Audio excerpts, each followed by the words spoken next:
నమస్తే అండి అందరికీ వెల్కమ్ టు మై ఛానల్. ఈరోజు మనం చెప్పుకోబోయే పద్యంలో మన మనసు ఎంత పరిశుద్ధంగా ఉండాలో మనకు బోధిస్తుంది ఈ పద్యం. మరి విందామా?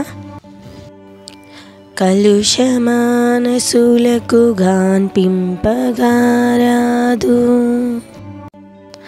అడుసులోన భానుడడిగినట్టు తేట నీరు పుణ్య దేహమట్లుండురా, విశ్వదాభిరామ వినురవేమా. ఈ పద్యం మరొకసారి విందాం.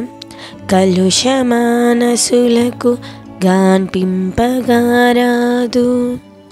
అడుసులోన భానుడడిగినట్టు తేట నీరు పుణ్య దేహమట్లుండురా, విశ్వదాభిరామ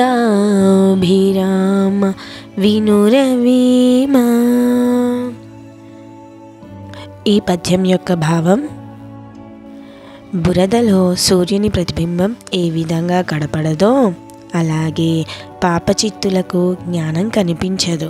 నిర్మలమైన తేట నీటిలో సూర్యుని ప్రతిబింబం ఎలా ప్రకాశవంతంగా కనిపిస్తుందో అలాగే పరిశుద్ధమైన మనస్సు గల పుణ్యాత్ములకు మాత్రమే జ్ఞానం గోచరిస్తుంది అని అర్థం.